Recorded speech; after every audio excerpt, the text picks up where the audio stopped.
Terima kasih Bapa. Kau buka mata rohani kami, memberikan kami pengertian yang benar, pewahyuan. Sehingga kami berubah posisi kami dari tekna, berubah menjadi huios. Dari anak-anak, berubah menjadi putra-putra Allah. Sehingga kami bukan hanya penerima pewaris, tetapi kami mengalami realita. Tahun 2024 kami mengalami realita kepenuhan janji-janji Tuhan. Itulah sebabnya bukalah rahasia pada pagi hari ini Tuhan. Sehingga kami bukan umat yang berputar-putar di padang belantara. Kami menikmati Kanaan yang penuh dengan susu dan madu. Kami menikmati perjanjian-perjanjian yang luar biasa. Berkat-Mu turun atas kami, demi nama Yesus kami berdoa. Haleluya, amin. Silakan duduk kembali, shalom. Pagi hari ini saya akan berikan kepada saudara sebuah pengertian supaya saudara tahu dalam pujian tadi, tahun 2024 adalah tahun penggenapan janji-janji Tuhan.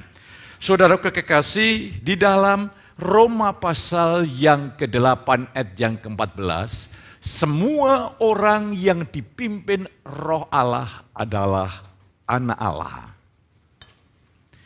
Saudara harus melihat tentang posisi dan pengalaman rohani anak-anak Tuhan.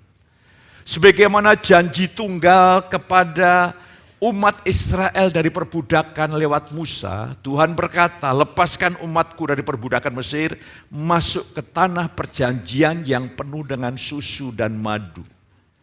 Dan Paulus di dalam kitab 1 Korintus 10 katakan, peristiwa perjalanan bangsa Israel menjadi peringatan kita yang hidup pada zaman akhir.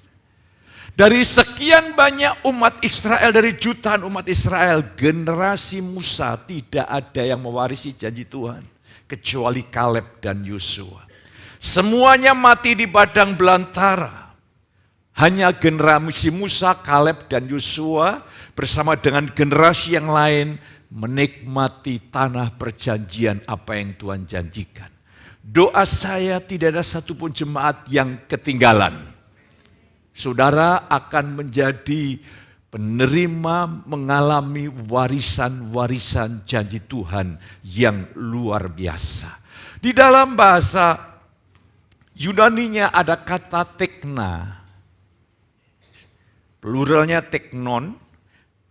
Itu adalah children of God.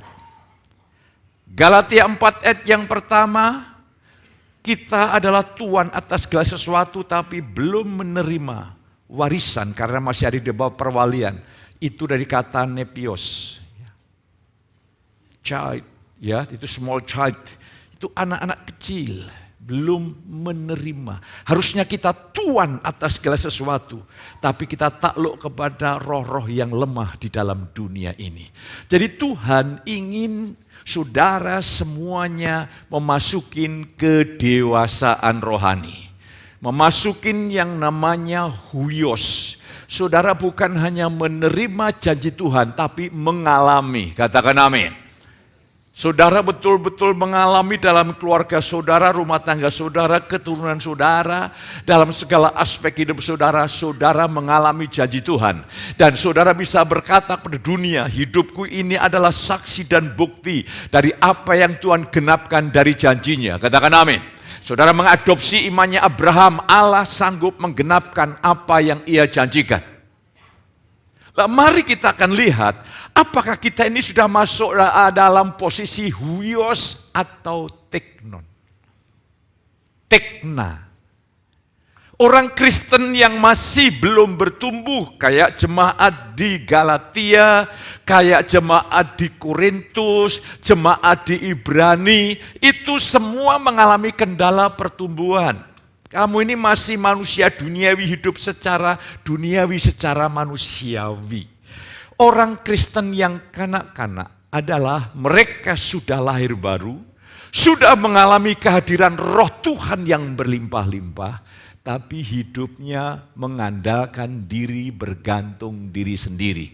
Perkataannya, orientasinya selalu diri sendiri, apa untungnya bagi diri sendiri. Semua yang dikejar adalah bagaimana aku mendapatkan kesukaanku, kebahagiaanku, kehormatanku, kemuliaanku. Kalau kekristenan, level kekristenan kita masih di situ, hari ini engkau membuka hatimu supaya roh Tuhan membuat engkau masuk dalam posisi huios.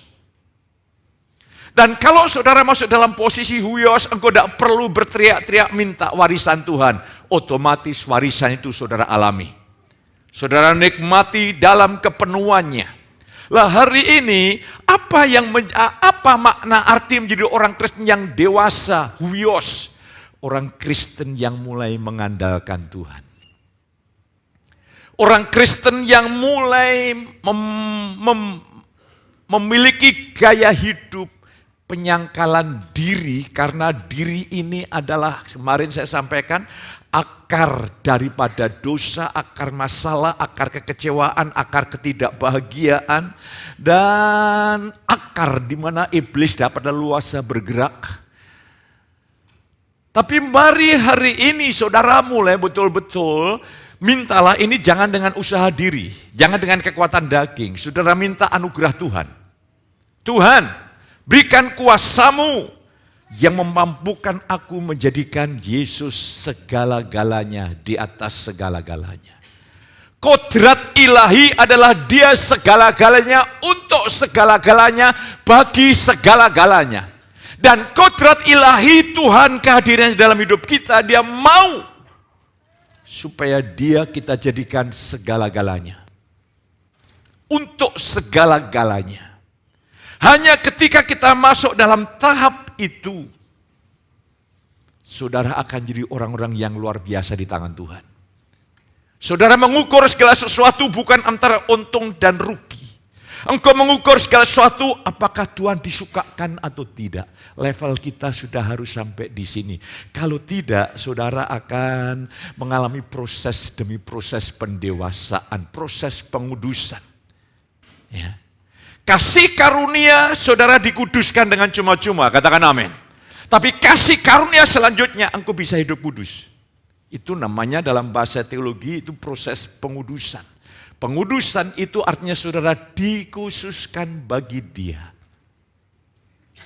Dikhususkan bagi Dia. Dan mari saya ingin ajak, mari sudah tiba saatnya jemaat betul-betul berpindah. Mintalah anugerah Tuhan. Mintalah anugerah Tuhan. Mengapa engkau tidak terpuaskan kehidupan rohani saudara? Tidak mungkin teknon, kanak-kanak itu bahagia puas. Karena apa? Pusatnya adalah ego. Tapi ketika pusatnya adalah Kristus, kelimpahannya adalah kelimpahan saudara. Apa yang ia miliki, kita miliki. Apa yang pokok anggur miliki, ranting miliki. Dan akhirnya tiba saatnya ranting mengekspresikan apa yang pokok anggur miliki. Nah, hari ini saya ingin mengajak saudara untuk melihat bersama-sama sebuah anugerah yang luar biasa. Mari kita akan lihat. Temanya adalah bangkit dalam kuasa roh untuk melakukan pekerjaan Bapa. Ini adalah kualitas huios. Dia tahu, Roh Kudus membuat dia tahu bahwa keberadaannya untuk melakukan pekerjaan Bapa. Makananku adalah melakukan pekerjaan Bapa. Itu dibuat pikiran kita bisa paham, manusia batin kita menunjang bahwa seluruh keberadaan kita ini untuk pekerjaan Bapa.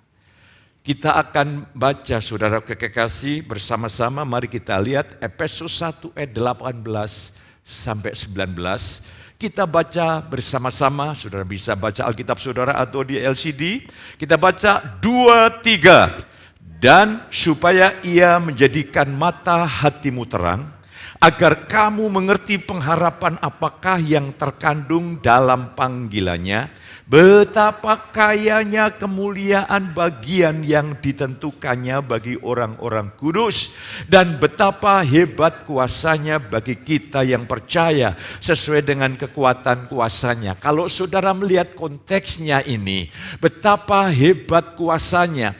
Kristus Allah firman, sang firman menjadi manusia. Kalau dia tidak menjadi manusia 100%, dia tidak bisa menebus dosa manusia. Dia tidak bisa mati. Tapi karena sang firman itu menjadi manusia. Maka kalau Yesus mati, Bapa tidak mati. Berbeda. Ya. Saya bisa mengekspresikan apa yang ada dalam pikiran saya tertuang dalam YouTube. Dan apa yang ada dalam YouTube itu, gambar itu mewakili saya, tapi bukan saya. Jadi kalau YouTube itu rusak, saya tidak rusak, itu mewakili saya. Lah Kristus adalah mewakili Bapa dalam segala kepenuhnya dalam karya keselamatan menjadi manusia, supaya mati di atas kayu salib dalam karya penebusannya. Dan di sini dikatakan Yesus yang manusia, yang menjadi manusia, yang menebus dosa manusia. Dia masuk ke tempat yang paling dalam di neraka, dan kuasa yang membangkitkan Yesus dari antara orang mati sampai naik duduk di sebelah kanan Allah Bapa, itu dikerjakan oleh kuasa Roh Kudus, kuasa roh yang dahsyat.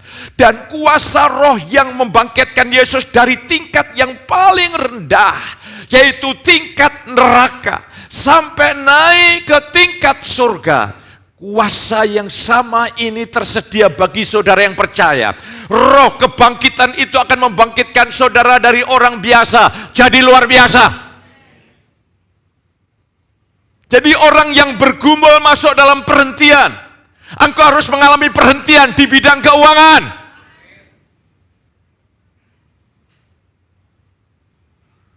Engkau harus mengalami perhentian menghadapi dosa. Menghadapi tantangan dan tekanan. Ini huios. Kalau tidak, banyak hal yang dimana kita masih bergumul. Harusnya saudara sudah menikmati tanah warisan. Rohku kuberikan diam di dalam kamu. Perjanjiannya, aku akan membuat kamu hidup dalam segala ketetapanku. Engkau selalu setiap hari berpesta dengan jaminan itu. Roh Tuhan dalam setiap situasi dan keadaan, engkau membuat aku berjalan dari ketaatan kepada ketaatan. Itu bukan bergumulan yang mengeluarkan kertak gigi. Itu jiwa yang sudah memasukin perhentian dan percaya. Tuhan yang bekerja di dalam saya, melalui saya, dan menguatkan saya untuk hidup dalam kehendak Tuhan. Mari hari ini, kasih karunia itu dimensinya masih begitu luar biasa. Pernah saya bagikan, ada seorang profesor teologi, usianya 90 tahun, dia sudah pakai kursi roda. Ketika dia mengajar di kelas, kelas itu begitu tenang dan teduh. Dan di situ teolog-teolog muda termasuk Kalbat. Salah satu murid yang cerdas Kalbat bertanya, Bapak mengajar kasih karunia begitu luar biasa. Pasti Bapak sudah sangat mendalam dengan pemahaman kasih karunia. Apa kata profesor? Sangat mendalam. Tidak. Aku mengenal kasih karunia seperti baru kemarin. Dimensinya terlalu luas. Dimensinya terlalu luas di dalam pemahaman dan praktek hidup, sangat luas. Makanya tadi pekerjaannya Roh Tuhan adalah membuat engkau mengerti betapa kayanya, betapa limpah kayanya kemuliaan bagian yang ditentukan bagi orang-orang kudus. Lah saya ingin mengajak pada pagi hari ini saudaraku, yang sangat kita perlukan hari ini dan hari-hari di mana kita menjalani kehidupan adalah karya Roh Kudus untuk menerangi mata hati kita supaya kita dapat melihat secara rohani apa yang Tuhan sudah sediakan. Kita seringkali tergoda dengan apa yang kita lihat dengan mata jasmani, ini menipu. Sebagai contoh analogi yang sederhana, coba saudara berdiri di sebelah rel, di tengah-tengah rel. Rel itu akan terus sejajar sampai dari awal sampai ujung. Tapi ketika kau lihat dengan mata, itu seperti menjadi satu. Kalau saudara siang-siang terik matahari, saudara mengendarai sebuah mobil, seperti ada uap air yang keluar dari aspal. Itu bukan uap air. Pandangan mata kita selalu menipu dan tertipu. Saya ingin mengajak hari ini supaya saudara melihat mata hati saudara diterangi. Kalau saudara melihat tentang Tuhan dan janji-janjinya, jangan gunakan mata jasmani ini. Ini menipu, ini sudah tercemar oleh dosa. Tapi mata hati kita ini yang murni. Ini yang bisa mengenali, memahami rahasia-rahasia misteri yang bagi manusia tidak bisa ditangkap, darah daging dan tidak bisa mengenali. Tapi ketika Roh Tuhan mewahyukan, mata hati kita dibukakan dasar. Seandainya pagi hari ini saya menyampaikan firman Tuhan, saudara merendahkan hati dan Roh Kudus membuka mata rohani saudara dan mata hatimu melihat Yesus yang di dalammu adalah segala-galanya, di atas segala-galanya. Hidupmu pasti berubah. Engkau menghayati hidup pasti berubah total. Dan keluargamu pun akan berubah. Luar biasa. Mari hari ini saya ingin mengajak. Ini adalah hak istimewa atau janji atau jaminan dari Tuhan untuk umatnya. Ini bukan hukum-hukum yang menekan mencekik. Tapi ini adalah rahmat, anugerah Tuhan. Sehingga semua sudah disediakan, sayang kita menikmati baru sedikit. Contoh yang sederhana, saudara, kalau HP saya ini HP biasa. Ada HP yang sangat canggih, harganya cukup mahal ya, di atas 20 juta. Sesuatu yang rugi kalau saudara pakai HP yang mahal hanya untuk WhatsApp. Disediakan fasilitas yang begitu limpah. Bagi seorang kreator, sangat berguna sekali. Atau pengisi YouTube, atau pengisi TikTok dan lain sebagainya. HP-HP yang canggih itu sangat menolong. Tapi karena saudara tidak mengerti, mengapa beli yang mahal tapi engkau tidak menikmati fasilitasnya. Betapa banyak anak-anak Tuhan tidak menikmati apa yang Tuhan sudah sediakan, rugi. Hidup ini, waktu ini terus berjalan. Hari ini berarti usiamu bertambah, tapi berkurang. Dengan titik di mana akhir perjalanan hidup kita. Satu sisi kita bertambah 1 hari, 1 minggu, 1 bulan, 1 tahun. Tapi sisi yang lain kita berkurang. Kapan saudara masuk tanah warisan perjanjian? Waktu tidak mengubah saudara. Keputusan pagi ini mengubah saudara. Nyatanya 38 tahun tidak mengubah bangsa Israel. Mati di padang belantara. Hari ini saya ingin kekristenan saudara menjadi sungguh-sungguh totalitas. Dengan Tuhan itu tidak mau separuh-paruh. Kodrat sifatnya Tuhan tidak ingin kita perlakukan separuh-separuh. Dia ingin dia total mati atas kayu salib. Dia total kuasanya bekerja. Dia ingin totalitas kita di dalam menyambut dia. Dan ketika saudara mengalami hal ini, hidup ini sangat luar biasa. Terus selanjutnya, supaya saudara bisa menikmati anugerah Tuhan. Sebagai orang percaya, saudara dan saya kita telah menerima kehidupan Kristus yang dimuliakan. Ini sebetulnya berkat ini luar biasa. Ini adalah orang Kristen yang sudah lahir baru, sudah menerima hayat Yesus yang sudah dimuliakan. Seharusnya orang yang lahir baru ketika dia bergantung seperti ranting melekat pada pokok anggur, otomatis buah roh itu akan mengalir. Akan memiliki karakter yaitu Kristus dipancarkan keluar. Matikanlah dalam dirimu sesuatu yang duniawi. Kenalkanlah belas kasihan, perbuatan baik, kesabaran, kemurahan, kelemah lembutan. Itulah karakter-karakter Kristus. Hari ini saya ingin mengajak saudara untuk melihat saudara kekasih.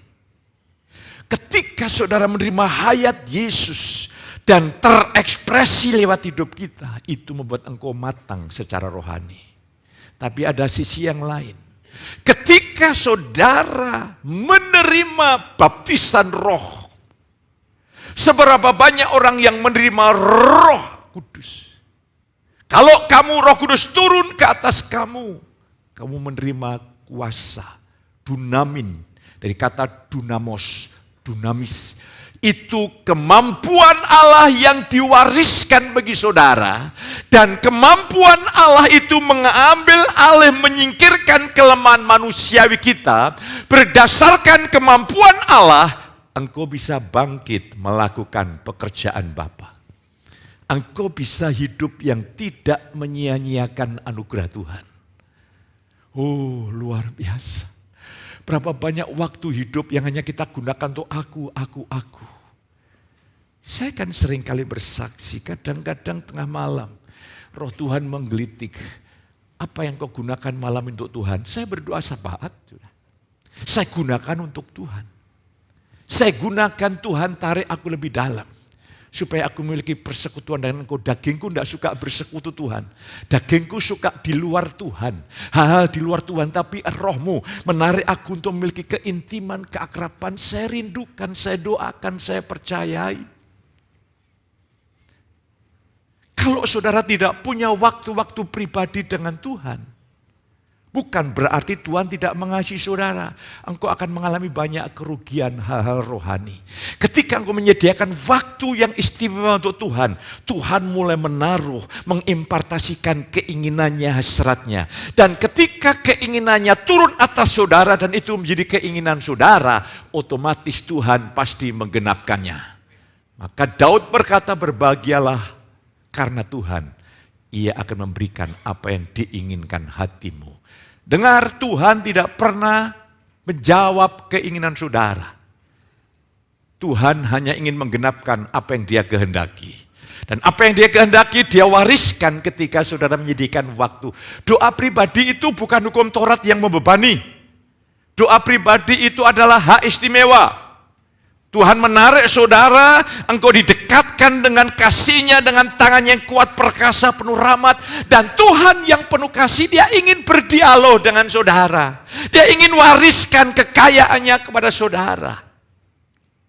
Itulah sebabnya hari ini saya berdoa supaya engkau tidak dalam posisi nepios terus. Ya, atau posisi teknon, tapi engkau menjadi huios. Nepios itu ada baiknya kalau kita memiliki sikap nepios. Matius 11 ayat 25, Yesus berkata ketika Dia ditolak di Nazaret, di Betsaida di Kapernaum, aku bersyukur kepadamu Bapa.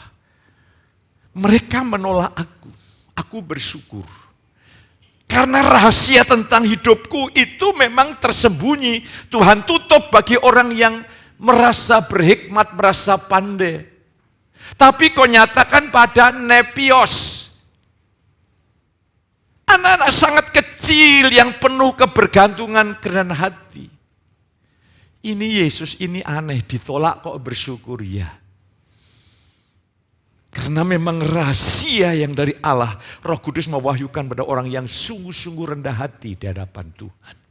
Lah mari hari ini jadilah umat yang terus, jangan diusahakan dengan kekuatan diri sendiri. Kalau saudara merendahkan hati dengan kekuatan daging, seperti kita ini jongkok di atas gunung. Kelihatannya merendahkan diri, ternyata supaya mendapatkan pujian.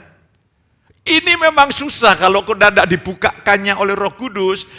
Kita ini selalu ingin campur tangan aja, saudara kekasih. Ini yang buat masalah bagi kita masing-masing.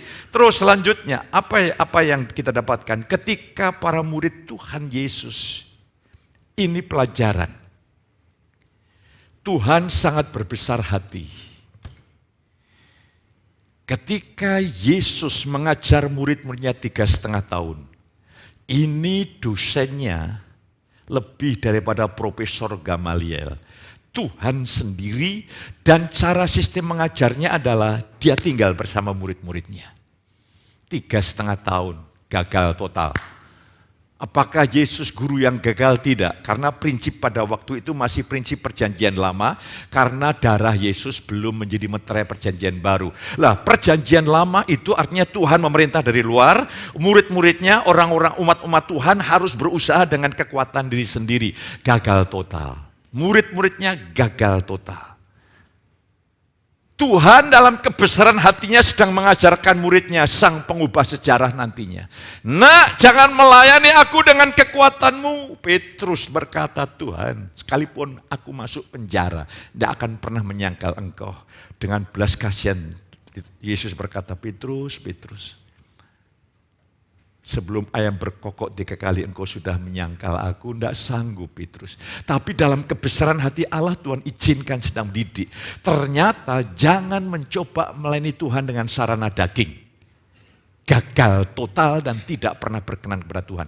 Tapi ingat, setelah para murid dipenuhi Roh Allah, setelah gereja Tuhan, gereja mula bertekun dalam pengajaran Rasul, dalam doa, bertekun dalam kelompok-kelompok. Oh, para rasul dan murid-murid penuh dengan Roh Allah, apa yang terjadi? Para murid-murid ketika dihentikan untuk memberitakan Yesus, Petrus berdiri, aku lebih taat kepada Allah daripada kepada mahkamah agama yang ada. Kekuatan dari mana itu? Petrus kan hanya seorang nelayan. Para murid-murid ketika menghadapi tekanan masalah yang extraordinary seperti yang saya sampaikan kemarin, masalah yang menentukan nyawa, masalah yang dimana kekayaan aset rumahnya habis, mereka harus meninggalkan kampung halamannya karena dianiaya hebat oleh orang-orang Yahudi. Tapi sementara mereka meninggalkan aset kekayaannya kemanapun pergi, mereka tetap memberitakan Injil. Mereka bukan trauma, tertekan sakit hati. Mengapa? Kekuatan Roh Allah lah yang memampukan mereka. Kalau masalahmu dan masalahku adalah masalah biasa, pencobaan biasa, belum extraordinary. Kalau masalah yang biasa saja saudara sudah mulai dengan Tuhan, mulai separuh hati, pengabdiannya separuh hati. Itu hanya karena kita tidak mengandalkan Roh Tuhan, mengandalkan diri sendiri. Kebesaran hati Allah dalam sejarah gereja, sepanjang sejarah gereja, Tuhan mengizinkan. Karena pilihan yang keliru tentunya, tapi kebesaran hati Tuhan mengajarkan untuk sepanjang sejarah gereja. Bagaimana jemaat di Korintus gagal, jemaat di Galatia gagal, jemaat di Ibrani gagal. Mereka terus teknon terus, dan buahnya selalu kedagingan-kedagingan untuk menunjukkan kalau gereja, Paulus berkata, kamu ini sudah mulai dengan roh, mengakhiri dengan, jadi hati-hati, ternyata dengan daging bisa melayani Tuhan. Bahkan gereja-gereja tanpa Roh Kudus bisa jalan. Bisa jalan. Tapi seluruh pekerjaan Tuhan dikelola dengan kekuatan diri sendiri, buahnya bukan buah roh. Kedagingan, kelemahan, saling menyerang, saling menyakiti, saling melukai. Dan akhirnya betul-betul tidak menunjukkan kesaksian kemenangan Yesus yang luar biasa. Mari jadikan gereja ini kita bergantung kepada Dia. Kebangkitan Yesus, manusia Yesus yang dibangkitkan dari antara orang mati, itu karena pekerjaan Roh Allah. Dan pekerjaan yang maha dahsyat itu tersedia bagi saudara dan saya yang percaya. Berarti untuk berubah itu ada potensi yang luar biasa. Pada saat Kristus disalibkan, murid-murid gagal total. Tuhan Yesus sedang memperlengkapi pengetahuan dan kesadaran para murid bahwa mereka tidak sanggup melayani Tuhan dan tetap bertahan dan setia di tengah penderitaan yang ada dengan mengandalkan diri. Bahkan gereja mula-mula ditulis di Alkitab, kegagalannya ditulis, buah pelayanan yang dari daging ditulis dengan real dan nyata. Sampai Paulus menjelaskan, hei kepada jemaat di Galatia, kamu harus tahu ya, keinginan daging, hidup menurut daging itu hasilnya adalah kenajisan, kekotoran, perselisihan, kepentingan diri sendiri, dan bermacam-macam. Tapi hidup buah roh adalah kasih, sukacita, damai sejahtera. Dijelaskan karena apa? Karena Paulus sedang melihat kecamuk pergumulan rohani karena jemaat Galatia tergoda. Kemarin saya mendengar khotbah yang sangat bagus. Jadi orang-orang Yahudi di Galatia mula-mula yang percaya Yesus sebetulnya bukan karena iman kepada Yesus. Karena kekristenan mulai berkembang, mereka mencoba mencemplungkan diri dengan kegerakan yang ada, tetapi masih menggunakan adat dan keyakinan lamanya. Ya. Oh, saya mulai belajar. Oh ya, saya berkata terima kasih Tuhan. Nah hari ini, hati-hati, daging bisa melayani Tuhan loh. Bisa. Daging bisa kelihatan rohani. Bisa kalau cocok. Kalau menyenangkan. Kalau tidak menyenangkan, waduh sudah deh. Kesaksiannya hilang sama sekali. Lah hari ini, mari saudaraku. Jangan andalkan daging dan diri sendiri. Kalau Yesus yang dibangkitkan itu pun di dalam kuasa roh. Kita kalau ingin mengalami kebangkitan, bergantunglah kepada kuasa roh. Terus selanjutnya saya ingin mengajak saudara. Yesus mengarahkan murid-muridnya. Jangan tinggalkan Yerusalem. Sampai kamu dipenuhi dengan kuasa dari tempat yang maha tinggi. Dan setelah murid-murid dipenuhi roh Allah, akibatnya para murid-murid yang berkumpul dalam pertemuan-pertemuan harian mereka, dalam kelompok bersama, roh Allah tercurah kepada para murid. Para murid memiliki paradigma para rasul, memiliki dinamika ilahi para rasul. Dan jemaat itu luar biasa, ketika aneh yang hebat, para rasul tinggal di Yerusalem, murid-murid yang tersebar kemana-mana. Dari murid-murid itu bangkitlah sebuah gereja di Antioquia dan di mana-mana. Lah saya ingin mengajak saudara, itulah kekuatan roh Allah yang didemonstrasikan di tengah-tengah aneh yang hebat. Waktu itu kekristenan tidak mudah. Belum lagi dari aniaya orang-orang Yahudi. Orang-orang Yahudi kerjasama dengan orang-orang Roma. Bahkan sampai titik ketika Kaisar menyatakan aku adalah Tuhan. Maka kekristenan adalah musuh negara. Ada dalam satu tempat di kitab Wahyu itu. Pemujaan orang harus mengatakan Kaisar adalah Tuhan. Dan ketika orang diperhadapkan di tempat yang khusus itu. Dan tidak mau menyebut Kaisar adalah Tuhan, dianiaya. Siapa yang tidak mau menyebut Kaisar adalah Tuhan? Orang Kristen. Aniaya sangat hebat. Bahkan sejarah gereja mencatat mereka seperti kayak lampion-lampion di pinggir jalan yang dibakar. Menjadi kesaksian bagi kerajaan Roma. Penyiksaan tujuannya hanya satu, untuk menghentikan pekerjaan Allah. Tapi ingat, manusia bisa mati. Pekerjaan Allah tidak pernah mati. Tuhan tetap berdaulat di atas segala sesuatu. Tuhan berdaulat atas rumah tanggamu. Tuhan berdaulat penuh atas ekonomimu. Saya jamin itu. Lah hari ini saya ingin mengajak saudara untuk melihat bersama-sama. Setelah mereka penuh dengan roh, berjalan dalam kuasa roh. Dahsyat. Ya. Kepenuhan roh itu bukan hanya sekali. Di dalam Galatia, Efesus 5 ayat 18 itu adalah bentuk perintah Kristen. Harus terus menerus. Lah, saya ingin ajak saudara untuk melihat supaya saudara bisa memahami, bisa mengerti. Iya, oke. Coba saya lihat. Di dalam Kisah Para Rasul juga demikian. Ini hanya untuk menunjukkan saja supaya saudara bisa mengerti. Kisah Para Rasul, saudara kekasih, dikatakan Kisah Para Rasul. Iya. Pasal 2 ayat 4 mereka penuh Roh Kudus. Tapi kita lihat Kisah Rasul pasal 4 ayat 31, kita akan lihat. Ketika mereka mengalami aniaya, ingat masalah-masalah yang ada di luar, kalau engkau tidak penuh dengan roh Allah, itu mulai masalah-masalah mengintimidasi saudara. Ketika saudara terintimidasi oleh sesuatu, engkau sudah kehilangan kepenuhan roh Allah. Sebaliknya kalau engkau penuh dengan roh Allah, engkau bisa mengintimidasi masalah yang ada.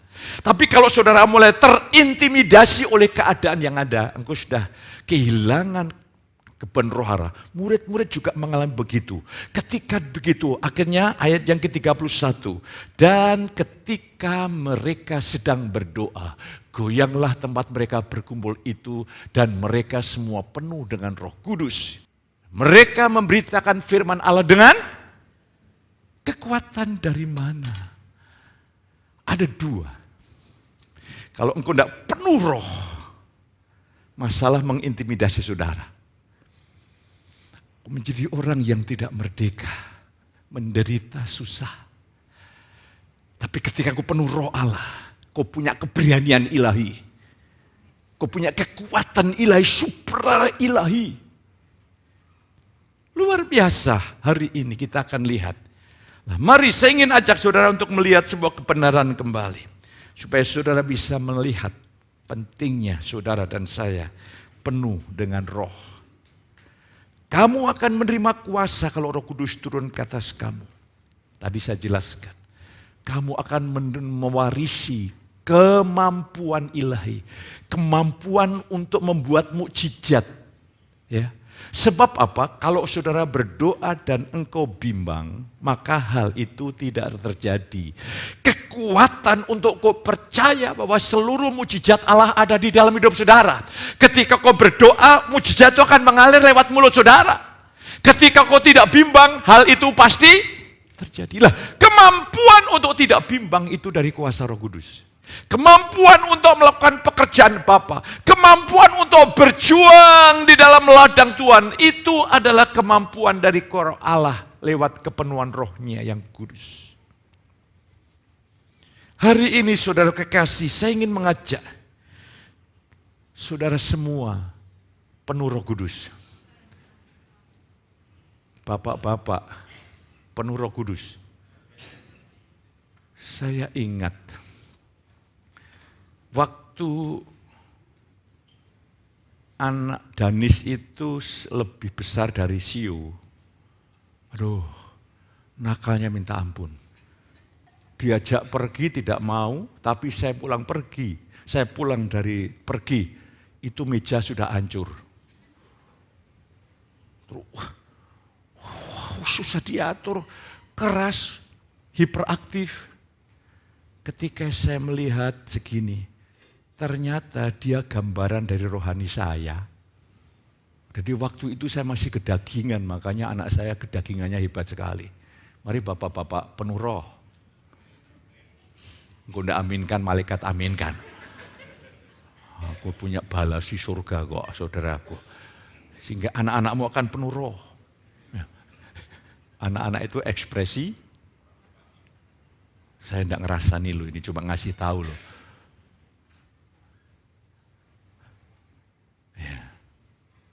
Setelah saya terus penuh roh, anak saya manis-manis ya. Makanya saya sebut Danis itu artinya Daniel manis. Ya. Nah, kalau dia itu coba tidak manis gitu, teologianya bertentangan dengan saya, memberontak saya, stres saya. Ya, untung pewahyunya sama, kebenarannya sama, tanpa saya banyak bicara, tanpa saya mengobrol. Dia bisa mengadopsi apa yang saya terima dari Tuhan. Kalau tidak, saya stres saudaraku. Saya khotbah A, minggu depan anak saya khotbah B. Jemaat bingung, sehingga mimbar adalah tempat permusuhan hebat antara bapak dan anaknya. Tidak lucu kan? Tidak lucu. Tapi di sini anugerah Tuhan membuat saya bersyukur. Haleluya. Saudara harus penuh dinamis. Amin. Dan kalau kau penuh Roh Kudus, engkau mengalirkan kuasa roh setiap saat. Kata-katamu tidak tawar. Haleluya. Kata-katamu tidak tajam. Ya, ada enggak, saudaraku, kalau suami istri sedang bertengkar, ini suami istri yang di sana, di atas atmosfer. Kalau sedang marah, dia puas kalau bisa menancapkan kata-kata yang paling pedas. Tapi sekarang engkau puas kalau bisa mengatakan kata-kata yang paling melembut dan penuh kasih. Kau tidak aminkan, malaikatku akan mengaminkan, saudara yang kekasih. Haleluya. Bapak-bapak yang penuh dengan roh, Bapak akan menjadi pendengar yang baik bagi pasanganmu.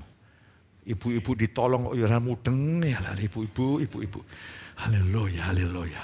Jadi suami akan melihat bukan hanya percakapan verbal, tapi dari perasaan dari raut muka sudah mulai mengerti, oh ini istri kita punya kebutuhan di sini. Dan apa yang terjadi kalau suami istri saling melayani? Oh, maka temanya, misinya, kasih karunia membuat keluarga saya moga-moga bahagia. Salah kan? Salah. Tapi pasti bahagia. Terus, Kisah Para Rasul 1:8 tadi sudah. Terus seharusnya gereja Tuhan yang telah menerima Roh Kudus, mereka dapat mengalirkan kuasa Roh setiap saat. Karena apa yang di dalam, yang di luar ini ekspresi apa yang di dalam. Kalau batinmu penuh Roh, orang yang penuh Roh itu bukan semaunya sendiri memiliki tertib hidup. Amin. Orang yang penuh Roh dipimpin Roh itu tertib hidup. Jadi pastikan ketika kau penuh Roh itu tertib hidup itu jelas. Karena kita dipimpin oleh prinsip, oleh Roh yang maha bijak, maha agung, maha mulia. Maka istri akan sangat berbahagia kalau kau punya suami penuh Roh. Berbaliknya, janganlah kamu mabuk anggur, tapi istri yang paling menderita kalau suaminya suka mabuk. Bukan mabuk minuman keras, mabuk tetangganya, mabuk istri orang. Di sini tidak ada.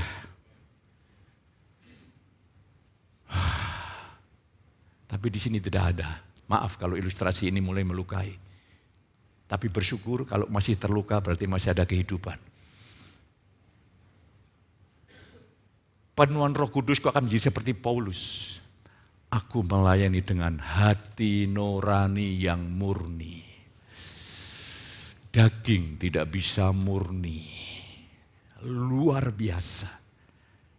Mari saya ingin mengajak saudara untuk melihat gereja Tuhan yang Allah kehendaki mengalirkan kuasa otoritas. Kau yang menerima kelimpahan kasih karunia anugerah kebenaran, engkau akan hidup bagikan raja yang memerintah berkuasa. Engkau tidak pusingkan oleh kehidupan ini karena engkau hidup dalam jaminan ilahi. Katakan amin. Allahku akan memenuhi segala kebutuhanmu sesuai dengan kekayaan kelimpahan kasih karunia-Nya. Pertanyaannya, Allah tidak pernah gagal. Yang seringkali gagal adalah kita gagal untuk mempercayai Dia. Hari ini saya ingin mengajak saudara untuk melihat sebuah kebenaran ini. Baik semua saudara yang mendengar YouTube, saudara akan mengalami bangkit dalam kuasa Roh.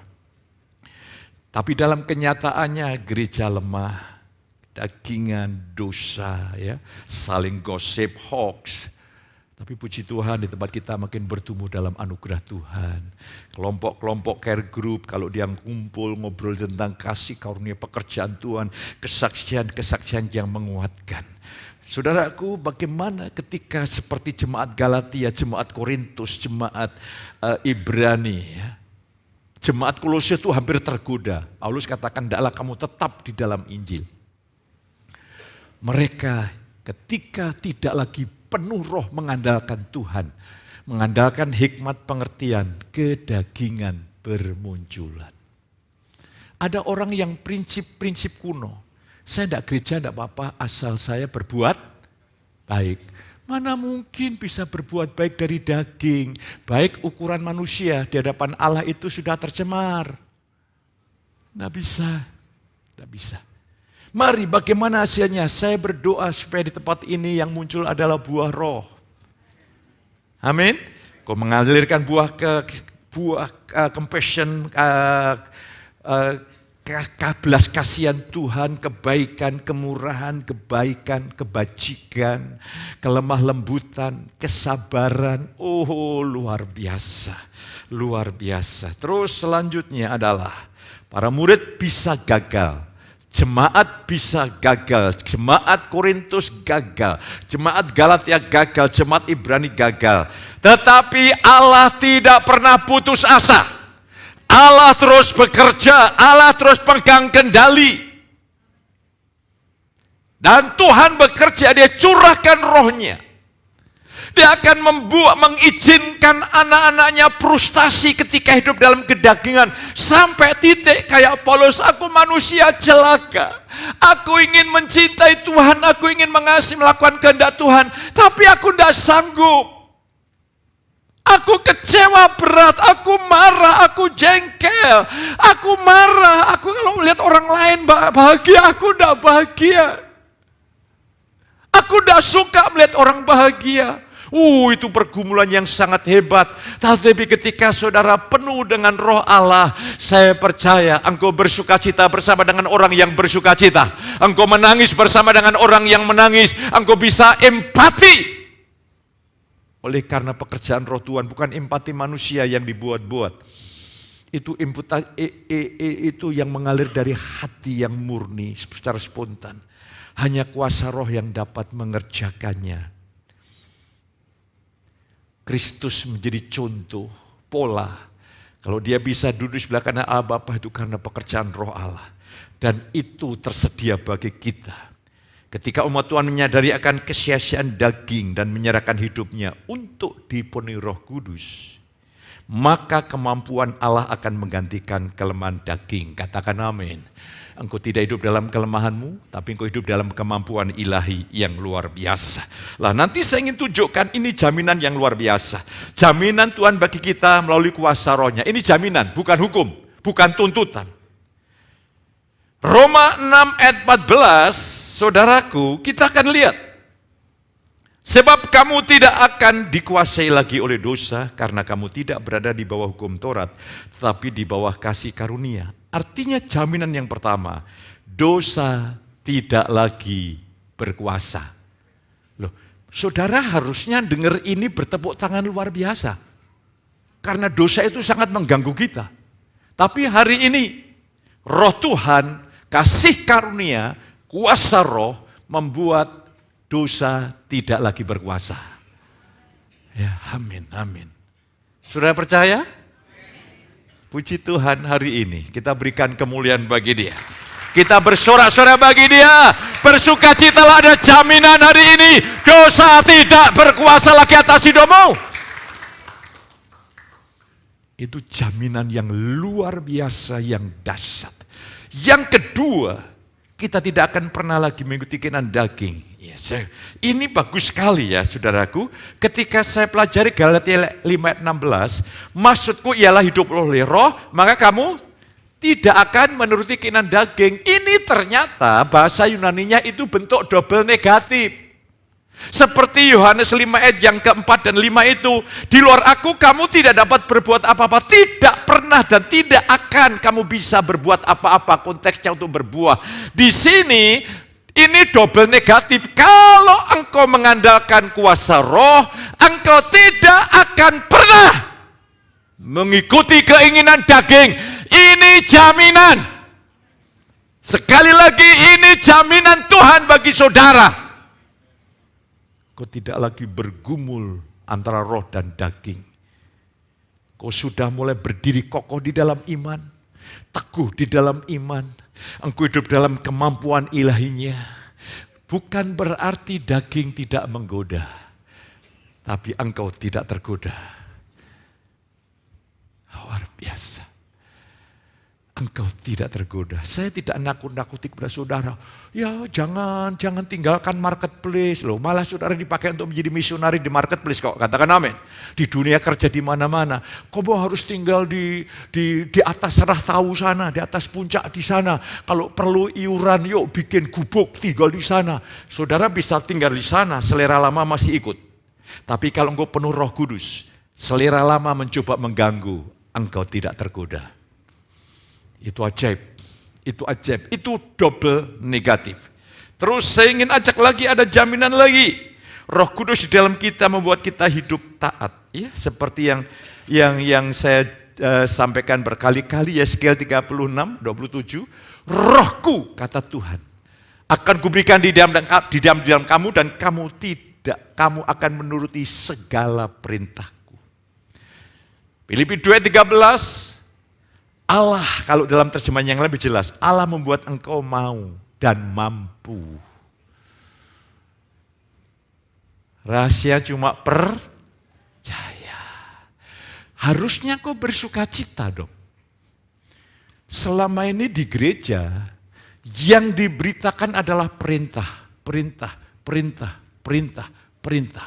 Saya juga memberikan perintah, perintah. Tapi beda ketika saudara memiliki cara berpikir perjanjian baru, di balik perintah-perintah, hendaklah kamu kudus sebab aku kudus. Engkaulah jadilah sabar. Jangan kamu dipanggil bukan melakukan apa yang cemar, melainkan apa yang kudus. Itu perintah. Perintah itu mematikan, kau tidak sanggup. Tapi di tempat ini, di balik perintah itu ada jaminan. Jaminannya berkata, rohku akan membuat engkau taat. Harusnya kau bersuka cita di dalam Tuhan. Inilah gereja kasih karunia. Luar biasa saudara kekasih. Sangat ajaib, sangat dahsyat, sangat luar biasa. Ya, saudara ada bacaannya enggak? Apa bacanya? Bacaannya saya baca ya, tulisannya kecil geli. Anda sudah mencapai bagian yang terakhir. Berarti sudah the end. Saya boleh berhenti bicara. Mulai hari ini, Roh Tuhan akan bekerja berkali-kali lipat. Dalam kualitas yang berkali-kali lipat. Sehingga apa yang tadinya tidak sanggup, Tuhan buat engkau sanggup. Amin, amin. Apa yang tadinya kau bergumul dengan ekonomi, engkau mulai ada dalam perhentian. Engkau ada dalam keyakinan. Disertai engkau berdoa. Doa saya sekarang udah berbeda. Tuhan berikan aku hikmat untuk mengelola uang. Karena saya tahu saya akan diberkati begitu ajaib. Dari mana keyakinan Roh Tuhan? Makanya saya sudah memperlengkapi, menginstruktur rohani saya persiapan. Berikan aku anugerah untuk mengelola dengan baik. Haleluya. Saya bersyukur. Panggilan saya menjadi Mbah Kakung, menjadi opa. Saya makin bersyukur. Saya banyak dapat penghiburan dari Tuhan. Anak cucu saya senang sekali kalau saya bisa memberikan sesuatu, membelikan sesuatu. Kadang-kadang sore ada teman saya yang sangat dekat sekali. Dia kalau lari ke rumah, anaknya Mbak Elis. Tatong, dia lari. Aku juga sambut begini. Hihi. Wit. Sudah tahu apa? Biskuit. Saya bilang sama istri saya, sediakan. Ini panggilan seorang simbah seperti ini. Dan ketika tatong. Senangnya saya doakan. Supaya kelak menjadi anak yang luar biasa. Senang banget kita lah. Haleluya. Terus saudara jangan begini. Pak Petrus, aku ingin jadi cucunya saja. Tatong. Terus saya jawab, aku bingung kalau begini, saudaraku. Sehingga segala sesuatu Tuhan buat kita makin puas, makin bahagia. Saya juga khotbah ini saya puas. Pertama dari Roh Tuhan, yang kedua respon saudara sangat bagus sekali. Jemaat itu paling pintar menggoda pendeta. Tidak ambien tapi duduknya begini. Artinya apa? Pendeta khotbahnya jangan panjang-panjang. Tapi saudara tenang, lurus, kepala lurus, mata lurus. Haleluya. Yang tidak saya tahu cuma satu, isi dompetmu. Haleluya. Itu yang tahu Tuhan dan yang mengisi Tuhan. Haleluya. Jadilah orang berbahagia, amin. Keluargamu dibuat Tuhan berbahagia. Engkau tidak bergumul dengan ekonomi. Bukan kau malas tidak kerja. Beda, orang yang kerja dan bergumul dengan orang yang kerja penuh perhentian. Berbeda enggak? Jauh berbeda. Karena ada jaminan yang daripada Tuhan. Tuhan menolong, memberkati pemain musik untuk menyiapkan diri.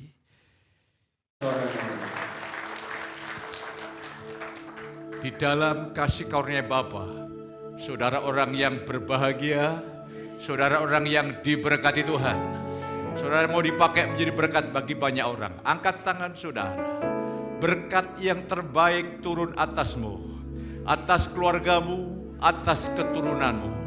Apa yang kau jamah dibuat menjadi berhasil. Engkau dilindungi oleh Tuhan baik di dalam kota, di luar kota. Pulanglah penuh dengan berkat Bapa, kasih sayang Yesus Kristus lewat persekutuan Roh yang Kudus melimpahi saudara ini pagi sampai selama-lamanya. Yang diberkati katakan sama saya. Ini tahun penggerapan, ini tahun penggerapan, semua janjinya digenapi. Iman dan pengharapan, masanya tak terbatas. Sebab ini tahun penggerapan,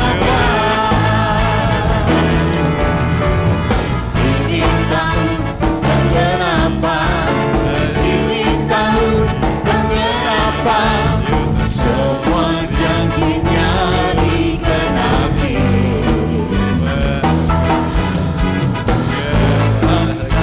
Pengharapan, kuasanya tak terbatas. Sebab ini tahun penggerapan, ini tahun penggerapan, ini tahun penggerapan, semua janjinya digenapi.